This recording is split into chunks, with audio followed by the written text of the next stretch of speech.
One finance friend. Congratulations. Thanks for being here. So I'm a two, three, four, two hands. Fantastic. So I'm a finance guy. I'm also a redemption-seeking, what did you call it? A hummingbird. I spent nearly 20 years on Wall Street at a little firm called JP Morgan before leaving in 2001. And I'd like to share with you a little bit of the kind of learning journey I've been on since then, and hopefully it's going to be relevant to our conversation. It's appropriate that I'm following the philosopher. I gave a talk once and I was actually accused of being a philosopher, and it offended me because I'm a practical person, and then I grew into it and actually kind of enjoy it now, so it's an honor to follow a real philosopher. We all know this idea that seeing is believing, and I think there's truth also to the idea that believing is seeing. And one of the challenges, well, as I left Wall Street, I began to learn about all the stuff that we now know about, and I didn't have any confidence that anyone talking about it had any real clue on how to address it. What was clear to me was that our economic system was at the heart of it, and as a finance guy, what was very clear to me was that finance is what drives our economic system. And so in many ways, finance is the big elephant in the room, and that's why I'm delighted to see there's some finance professors here, because often when I talk at a business school, the people that absolutely do not show up are the finance professors. That may be more true in the United States, perhaps, than it is in Europe. So Einstein said theories determine what we can and cannot observe, and I think that's really at the heart of the matter. And I don't know if you can see this from the back, but it's a little cartoon that says, yes, the planet got destroyed, but for a brief moment in time, we created a lot of value for shareholders. And in a business school context, shareholder value is kind of the overarching theory, and we've decided we need to build our sustainability challenge into a shareholder value paradigm. And I think that's a fundamental conflict that we're still working our way out of. So I've done this sort of immersive study of complexity science, learning from people like Steve, and also living system science. And it turns out that the assumptions we make in economics and finance, and I think John referred to the critical nature of assumptions, are flawed. Economics is rooted in classical physics, simple cause and effect relationships. If you think about the way we run central banking today, we assume a simple cause and effect relationship between interest rates, the intersection of interest rates with employment and inflation. That's a classical physics reductionist understanding. And then economics leapt all the way to the right on this diagram, which is a statistics-based set of assumptions, which assumes that causes are all disconnected, like rolling a dice. Everything is random, the world is filled with uncertainty, and therefore we use statistics in our economics to assess the key questions. But if you study how the world actually works, it turns out that it's a massive series of organized complexity with interconnected causes. And we've talked already a lot about how this is true and the importance of the relationships between the different parts. And so I would suggest to you that our economic theories and our financial theories, which by the way didn't work many, many times, not just in the financial crisis, are flawed because they're based on flawed assumptions. And so we need to do what General Eisenhower said when someone asked him, he was a great military strategist, as you all know, and someone asked him once, General Eisenhower, what do you do when you find a problem you can't solve? And he said, oh, that's easy. I make the problem bigger. And so I think we need to make the problem bigger, and we need to stretch our minds beyond the paradigm that we're currently working in. And one notices that fractal patterns are a pattern that define literally everything in the natural world, both the living and the non-living world. And yes, JC, all the way to the cosmos. And so that was the beginning of my own inquiry, is to see that the universe is organized in patterns. And what I think we're in the process of doing is realizing we're in the process of leaving the modern age. And that's like a bold thing to say, but there's no reason to think that we're going to live in the modern age for the rest of humanity. And the shift that's taking place is as profound as the shift from the medieval age to the modern age that was triggered by the scientific revolution. And the new science is much more about integral science. And so the reason why this feels so hard and we're so disoriented is that literally in our DNA, our brains are wired into thinking in a reductionist, mechanistic way, and yet the problems we're trying to solve can't be solved using further reductionist analysis. So this is a big shift we're in part of, and this is happening across all fields of knowledge. If you're in the agriculture world, the big new leading edge thinking is in what's called regenerative agriculture. If you're in healthcare, we're shifting from a Western medical paradigm of disease treatment to a more integrated, more Eastern approach to integrated medicine. In education, for sure, you've heard it already here today, transdisciplinary education is the cutting edge of how to deal with the silos in education. And in business and finance, shareholder value is the ultimate reductionist concept, and our early efforts at integrated value is an expression of this more holistic and integrated way of thinking. And you could point to businesses, Walmart, Amazon are both, old-fashioned and modern, but extremely reductionist in their approach. Listening to the CEO of Alibaba, you get the sense that he's moving more into this integral understanding. Pope Francis understands this shift. In his encyclical, he said, "We urgently need a humanism capable of bringing together the different fields of knowledge, including economics, in the service of a more integral and integrating vision." I wrote a paper back in 2015 that's available on our website at capitalinstitute.org called Regenerative Capitalism, How Universal Principles and Patterns Will Shape Our Next Economy.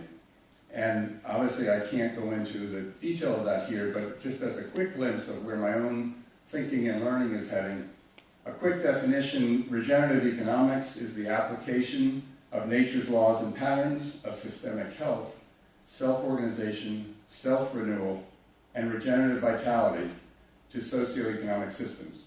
I would say that regenerative is a process, to follow up on what John said. I've got 8 principles of regenerative economics. I don't have time to go into them today. I'll just talk about one of them, in-right relationship. The idea of the importance of symbiotic relationships has already been discussed a couple times here today. If you think about it, at a cellular level, at an atomic level, the relationship between H2 and O releases the potential, is water, and releases the potential of life.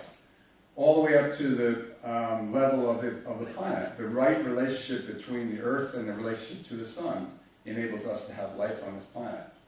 The relationship between the organs in our bodies. This is a fractal, this principle applies at all scales, and so why wouldn't it apply to the human economy? And I would challenge us to think about modern capital markets, bringing this back to finance. Finance is about, modern capital markets is about the efficiency of capital. And we've severed the relationship between owners and enterprises in public capital markets. So the effort in capital markets has been all about transparency. ESG, we need to make all these important issues transparent. That's, of course, obviously true. But if we've broken this fundamental principle of the importance of symbiotic relationships by separating owners from enterprises, by having capital markets intermediate ownership and make the idea of ownership essentially a falsehood, we can never have a healthy economy if the dominant business enterprises on the planet are public corporations where there's no responsibility that goes with ownership. We could talk about that for a long time. Some of the other principles, just in the interest of time, there's plenty of, these are all available in my paper, but the concept here is that there are principles, and if we want the human economy to operate in a sustainable way, the first place to start is to see how to align them with these principles. And these aren't my ideas, these are derived from an understanding of living systems science. And the overarching principle, by the way, the one that's sort of the highest level principle, is this principle of holism. Again, a word we've used today. Jan Smuts coined the term holism, and he described it as the universal principle that explains matter, non-living matter, life, and spirit. He and Einstein had a pen pal relationship, and apparently Einstein told Smuts, my idea of relativity and your idea of holism will determine the future course of civilization. Now, I haven't been able to find that letter, but that's how important this idea of holism is. And I think we use the word holistic kind of loosely without really delving deeply into understanding its true meaning. Again, with this idea of process, perhaps sustainability isn't the right word. It's not the right objective. I'm standing here having a conversation with you not because I'm sustainable, but because there's a process in my body that is regenerative, literally at a cellular level. My cells replicate each other on average every 7 years. So systems that sustain themselves in the real world are actually regenerative systems, and they follow a process that is regenerative, and sustainability is the outcome of this process. So why don't we think that way about business and economies? That's sort of the what. I have to shift quickly to the how, because this conference is largely about the how. And we have all of these initiatives to address problems. In fact, a lot of the initiatives we've heard about this morning are not really problem-solving initiatives. They're much more systems change initiatives. So I'm really encouraged to see that. But problem-solving is kind of how we in the reductionist world think about getting up in the morning and doing our work. We find a problem we get passionate about, and we go at it, and we try to solve it. And that's critical. There's other people who are more into the consciousness shift aspect of system change, and they believe that without a shift in consciousness, you'll never change, you'll never sort out the problems without shifting the level of consciousness that creates the problems in the first place. And Dr. Monica Sharma makes a critical insight here. And she says there's another layer we need to understand, which is the systems layer. The culture in the system is what actually creates the problem. The level of consciousness is what creates the system. So we've created this finance-driven capitalist system because of a level of consciousness, but we can't solve the problem without addressing the system design in the first place.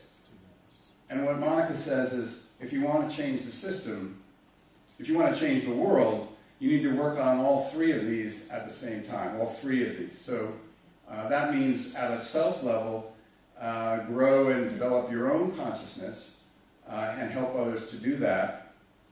Work on problems. Don't just go off into the ivory tower or become a monk in a monastery, but engage in real world problems. But understand that your work is first and foremost about shifting systems rather than just treating with the symptoms.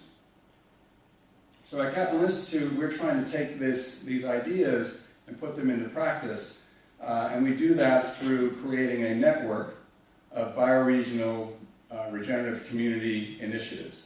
And this map here, by the way, is a watershed map of Europe. One new way to think differently is to not think in terms of countries and counties, which is the reductionist way we've organized our societies, but to think in terms of real wholes, which are watersheds, and to begin to tackle problems at a watershed scale. One of the principles of regenerative economics is to honor community in place. And so I believe that this shift is going to happen at a place-based, as colleagues might like to say, place-sourced basis. So policy to me is a later target. Early on is developing these regenerative initiatives that are all going to be unique to their own context and their own culture and place. But if our theory is right, or truly a hypothesis is right, they're going to all need to follow these common patterns and principles, since those patterns and principles are consistent throughout the entire universe. So this is what this looks like. Margaret Wheatley is a system change expert, and she says emergence is how life creates radical change. So we need to work on how to emerge, in our thinking, how regenerative economies can emerge. That's through networks, connecting together, illuminating, and learning from each other, learning to learn together. And I'll just leave you with one question, since we're in a business school. let's ask not what is the business case for sustainability, but rather what's the sustainability case for your business. Thank you.